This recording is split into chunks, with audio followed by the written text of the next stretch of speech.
శుక్లాంబరధరం విష్ణుం శశివర్ణం చతుర్భుజం ప్రసన్నవదనం ధ్యాయేత్ సర్వవిఘ్నోపశాంతయే. రాజు యొక్క దినచర్య కథనం. పుష్కరుడు చెప్పెను, పరశురామ, రాజు ప్రతిదినం చేయవలసిన పనులు చెప్పెదను. ఇంకను గడియ రాత్రి ఉండదనగా రాజు వివిధ మంగళవాద్య ధ్వనులు, వందిమాగధుల స్థుతులు, మంగళగీతములు వినుచూ మేల్కొనాలి. పిదప గూఢచారులను చూడాలి. వీరు రాజసేవకులని గూఢచారులను గురించి ఎవరికీ తెలియకూడదు. పిదప యథావిధిగా అవ్యయముల లెక్కలు వినవాలి. అవ్యయముల లెక్కలు వినాలి. శౌచాద్య అనంతరం స్నానగృహం ప్రవేశించి ముందుగా దంతధావనం చేసి పిదప స్నానం చేయాలి. సంధ్యోపాసనానంతరం శ్రీ మహావిష్ణువును పూజించాలి. పిదప పవిత్రుడై అగ్నిహోత్రం చేసి పితృతర్పణాలు చేయాలి. పిదప బ్రాహ్మణాశీర్వాదమును గ్రహించి వారికి సువర్ణ సహితంగా పాలిచ్చు గోవును దానం చెయ్యాలి. చందనము అలంకారం ధరించి అద్దమునందును సువర్ణయుక్తము ఘృతమునందును తన ముఖం చూచుకోవాలి. దైవిక కథాదులు విని వైద్యుడు చెప్పిన ఔషధం సేవించి మంగళ వస్తువులు స్పృశించి గురు దర్శనం చేసి అతని ఆశీర్వాదములు పొంది రాజసభలో ప్రవేశించాలి. రాజసభలో బ్రాహ్మణులను ఆమాత్యులను కలిసి తన దర్శనం నిమిత్తం వచ్చి ఉన్నట్టు ద్వారపాలకుడు చెప్పిన ప్రజలకు దర్శనమియ్యాలి. ఇతిహాస శ్రవణానంతరం రాజ్యకార్యాలు పర్యవేక్షించాలి. వాటిలో చాలా ఆవశ్యకములకు వాటిని గురించి నిర్ణయములు తీసుకొని ప్రజల వ్యవహారములు చూచి మంత్రులతో గుప్త విషయాలు చర్చించాలి. ఒక్కనితో మాత్రం కానీ, చాలామందితో కానీ, మూర్ఖులతో కానీ, విశ్వాసయోగ్యులు కాని వారితో కానీ మంత్రణం చేయకూడదు. సర్వదా గుప్త రూపంనే చెయ్యాలి, ప్రకటంగా చెయ్యరాదు. రాజ్యమందు ఎట్టి బాధలు రాని విధమున మంత్రణములను రహస్యంగా ఉంచాలి.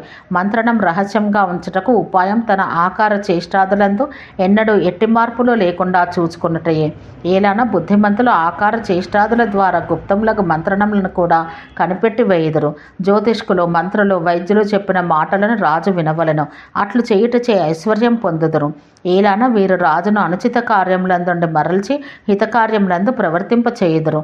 మంత్రణలు ముగిసిన పిదప రథాదులు నడుపుట, శస్త్రప్రయోగం మొదలగు వాటితో కొంత సమయం వ్యాయామం చెయ్యాలి.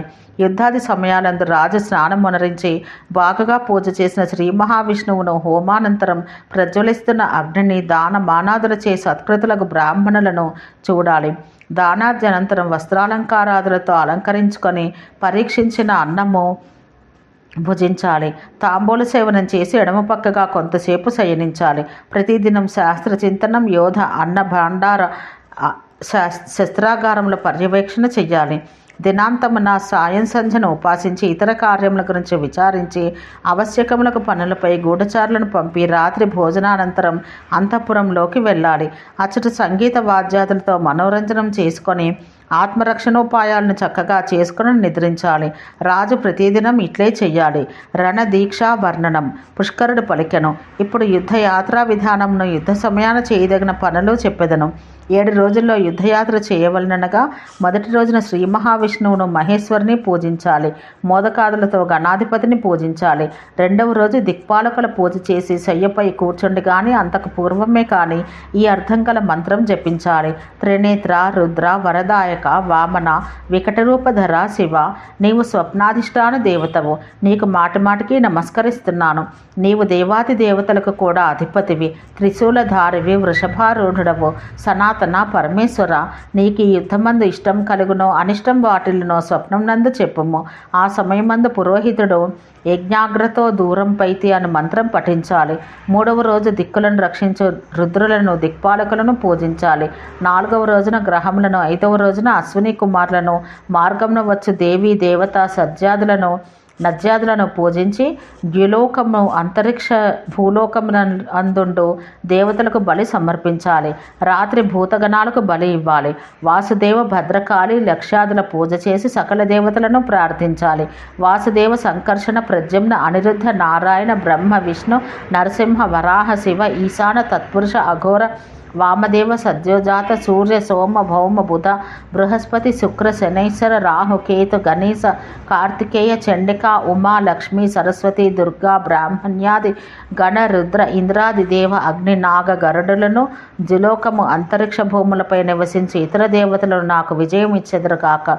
నేనిచ్చిన ఈ బలిని పూజను స్వీకరించి దేవతలందరూ యుద్ధంనందు నా శత్రువులను నశింపచేయుదురుగాక. దేవతలారా, నేను మాతృపుత్రు భృత్య సహితుడనై మిమ్మల్ని శరణుజొచ్చుచున్నాను. మీరు శత్రుసేన వెనుక నుండి దాన్ని నశింపచేయడం నేను నమస్కరిస్తున్నాను. యుద్ధం నుండి విజయవంతుడిని తిరిగి వస్తే ఇప్పుడు చేసిన బలి పూజాదుల కంటే అధికంగా సమర్పిస్తాను. 6వ రోజున రాజ్యాభిషేకం చేసుకున్నట్టు విజయ స్నానం చేసి 7వ రోజున త్రివిక్రమును పూజించాలి. నీరాజన మంత్రములతో ఆయుధ వాహన పూజ చెయ్యాలి. పుణ్యాహ జయా శబ్దాలతో బ్రాహ్మణ ముఖం నుండి ఈ మంత్రాలు వినాలి. రాజా, జిలోక అంతరిక్ష భూములపై నివసించి దేవతలు నీకు దీర్ఘాయువునిచ్చెదరుగాక. దేవతల వలె నీవు సిద్ధిని పొందెదవుగాక. ఈ నీ యాత్ర దేవతాయాత్ర అగునుగాక. దేవతలు నేను రక్షింతురుగాక. ఈ ఆశీర్వాదం విని రాజు ముందుకు సాగాలి.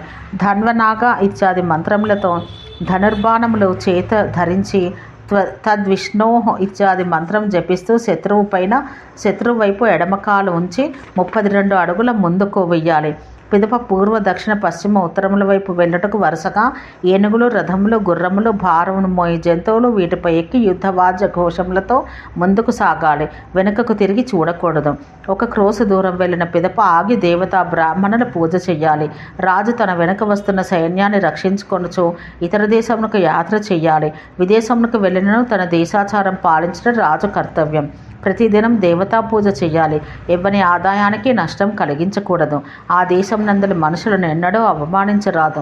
విజయం పొంది తిరిగి తన దేశానికి వచ్చిన పిమ్మట దేవతలకు పూజలు చేసి దానమియ్యాలి. మర్నాడు యుద్ధ ప్రారంభమగుచున్నచో తొలి రోజున గజ అశ్వాది వాహనాలకు స్నానం చేయించి నృసింహస్వామిని పూజించాలి.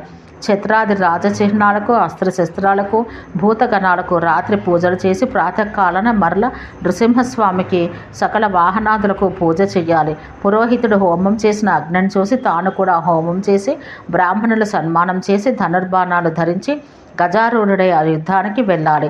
శత్రుదేశం మందు అదృశ్యుడిగా ఉండి ప్రకృతి కల్పన సేనా నివేశం చెయ్యాలి. సైనికుల సంఖ్య తక్కువగా ఉంటే వారిని అందరినీ ఒక్కచోట చేర్చి యుద్ధం చెయ్యాలి. అధికంగా ఉన్న వాళ్ళను ఇచ్ఛానుసారంగా విస్తరింప చెయ్యాలి. అల్పసంఖ్యాకులకు సైనికులతో అధిక సంఖ్యాకులకు వారిని ఎదుర్కొన్నటకు సూచీముఖమను వ్యూహం మంచిది. ప్రాణి శరీర సదృశ్యంలో, ద్రవ్య రూపంలో అని వ్యూహములు 2 రకాలు. గరుడ, మకర, చక్ర, సేన, అర్ధచంద్ర, వజ్ర, శకట, సర్వతోభద్ర మండల సూచీ వ్యూహములను 9 వ్యూహములు ప్రసిద్ధములు. అన్ని వ్యూహములందు సైనికులను 5 భాగాలుగా విభజించి 2 పక్షములు 2 అనుపక్షములు ఏర్పరిచి ఒక పంచమ భాగమును కూడా ఉంచుకోవాలి.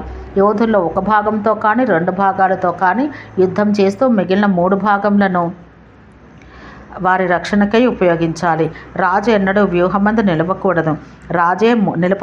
రాజే మూలం. ఆ మూలం వినష్టమైతే రాజ్యమే నశించను. అందుకే రాజు యుద్ధంలో పాల్గొనకూడదు. అతడు సైన్యానికి వెనుక 1 క్రోసు దూరం నుండి ఉండాలి. అచట ఉండి రాజు యుద్ధం నుండి పారిపోవచ్చిన యోధులకు ధైర్యం చెప్పి ప్రోత్సహించాలి. సేనాపతి పారిపోయినా మరణించినా సైన్యం నిలవజాలదు.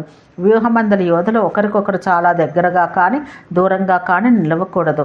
ఒకరి ఆయుధాలు ఒకరికి తగలకుండానంత దూరాన నిలవాలి. శత్రువ్యూహాన్ని భేదించుటకు యోధులందరూ సంఘటితులై ప్రయత్నించాలి. శత్రువులు తమ వ్యూహాన్ని భేదించుటకై ప్రయత్నించినప్పుడు కూడా యోధులు సంఘటితులై ఎదిరించాలి. శత్రు సైన్యంలోనికి చొచ్చుకొని పోవటకు వీలగునట్లు ఇచ్ఛానుసారంగా వ్యూహరచన చెయ్యాలి. ఏనుగుల కాళ్లను రక్షించుటకై 4 రథాలు నియమించాలి. రథాన్ని రక్షించుటకు 4 అశ్వికులను, వారి రక్షణకై 4 ఖడ్గ చర్మధారులకు పదాతులను, 4 ధనుర్ధారులను ఏర్పరచవలను. యుద్ధంను అందరికంటే ముందు ఖడ్గదారులకు పదాతులు ఉండాలి. వారి వెనుక ధానుష్కులు, వారి వెనుక ఆశ్వికులు, వారి వెనుక రథాలు, వారి వెనుక గజసేన ఉండనట్టు ఏర్పరచాలి. పదాతులు, హాస్తికులు, అశ్వికులు ప్రయత్నపూర్వకంగా ధర్మయుద్ధం చెయ్యాలి. యుద్ధభూమి అగ్రమున సూర్యులకు యోధులను ఉంచాలి. పిరికి వారిని ఎన్నడూ ఉంచరాదు. ఎదుట ఉంచిన సూర్యులకు శత్రువుల సమూహమే మాత్రమే కనబడినట్టు ఏర్పరచాలి.